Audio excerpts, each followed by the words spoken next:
Hey, coaches, athletes, and sports fans. Coach Michael Fields here. Just kind of reviving the YouTube channel here, getting ready to kick off 2025 football season. And I've moved back to doing some special teams this season. So I wanted to get a little bit of work out there on special teams. So going to throw out a little special teams kickoff today. So ironically, I'm going to kick off the special team series with Kickoff, right? So just sharing the screen here, when it comes to special teams, kickoff is pretty important.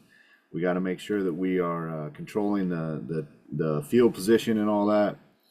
So just a little bit of our kickoff philosophy that we've used kind of the last 3 or 4 years. It's been about 4 seasons since I ran kickoff and special teams. For field position, you got to get the ball down deep. Our goal is to get it in, to pin them inside the 20. So ideally, we want a kicker who can get it. If they can't get a touchback, we want it inside the 5, inside the 10 for sure. Our coverage, everybody has to carry out their assignment and just do their job, stay in their lanes, which we'll talk about that in just a minute. And then effort, desire, speed, and understanding the game of football is really key to a successful kickoff team. And we want to win all phases of the game: offense, defense, special teams. Special teams sometimes gets neglected, but if it's done successfully, it can really change the outcome of a game, or at least prevent a big play from happening. I can think back a couple seasons ago, we took the lead in our season opening game, 8-7. We had to score a 2-point for the lead. We got aggressive. It was in the fourth quarter already. We give up the next kick for a touchdown, and we lose 13-8. So, kickoff is definitely critical in the success of a team and winning the game of football. When the ball's called, we want to make sure that we're less than 30 yards from the runner or the returner. And if we happen to get a touchback, we want all of our players sprinting through the end zone there to kind of show that we're not giving up no matter what happens.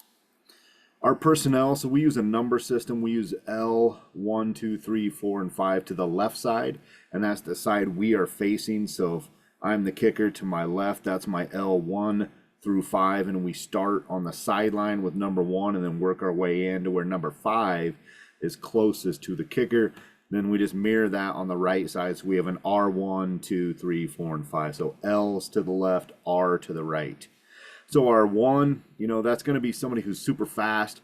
That's kind of a fly guy for us. They don't have to stay in their lane. We want DBs, receivers, top speed guys that are able to tackle. And if the ball is muffed, they can also recover that. Also help if we are kicking onside. Those are those sideline guys where if that ball bounces right, they can grab it. Our number 2s are going to be a little bit bigger. They might have to take on a block, kind of a strong safety or a bigger receiver. Maybe an outside linebacker that's really fast as well.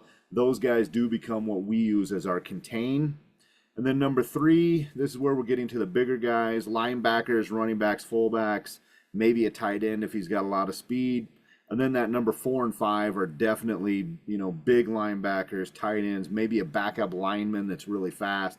We've been fortunate the past few years. We've got some O-line, D linemen that can, couple of them are just as fast as our skill guys, and they're still big. They're 230, 240. This is mostly high school level, right? So that's kind of the personnel that we look for and how that lines up. Again, the left side, we have our L1, 2, 3, 4, and 5, and this field diagram is not the most accurate, and drawing in here is not the most accurate. So it's just kind of an idea of what it looks like when we line up. We're obviously going to start at the 35. Here in Oregon, our kickoff team cannot have their foot on or inside the 35. So they actually can't touch the 35. So that way they essentially only have 4 yards to hit full speed at the 40. We kick off from the 40 still in Oregon in the high school level. And so they don't want them to have a full 5 yards of picking up speed. So that's so I just have kind of where we would be as we hit the kick off line to be on sides. So the alignment, so the right would be the same. So we would just substitute R for the L. The ones are going to be 5 yards from the sideline, 4 to 5, depending on the speed and what we're trying to accomplish. If we got a directional kick called, we might change that. The 2s are going to be on the numbers. And again, we might put them at the top, we might put them in the middle, might put them at the bottom of the numbers.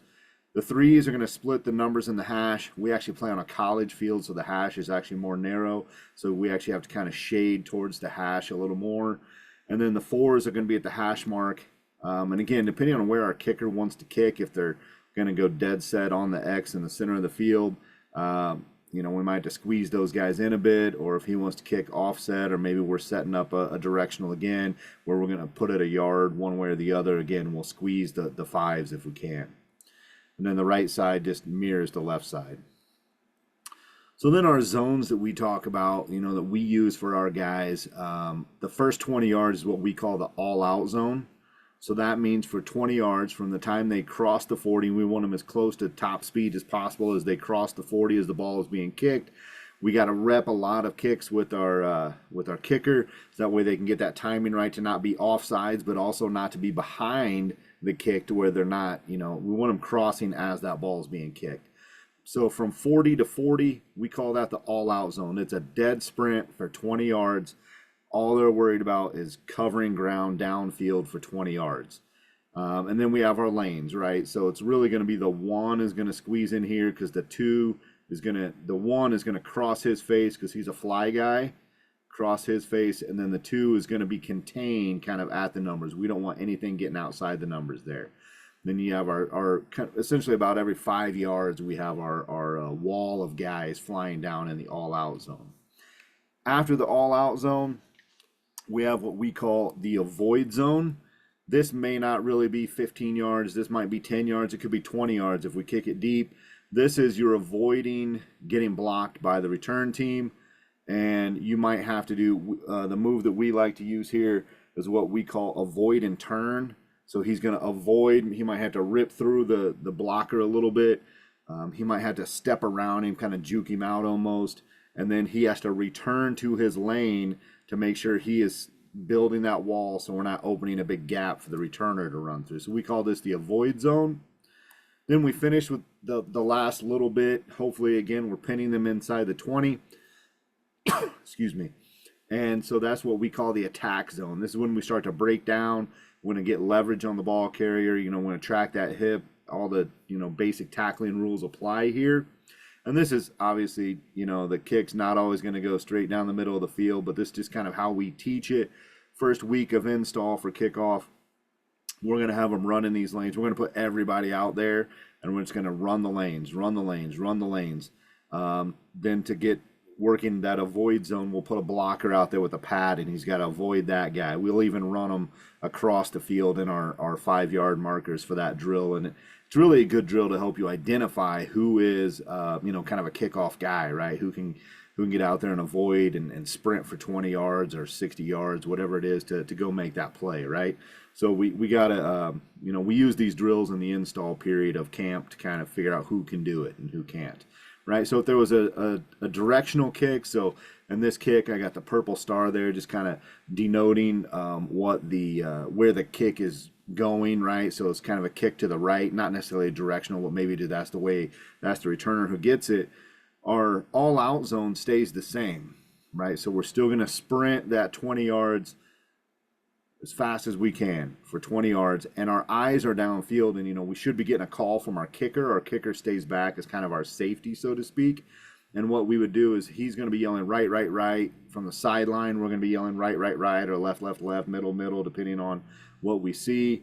And then what that tells our L1, 2, 3, 4, and 5 is they got to start staying in their lane, but they got to bend their angles of their lane towards the ball carrier.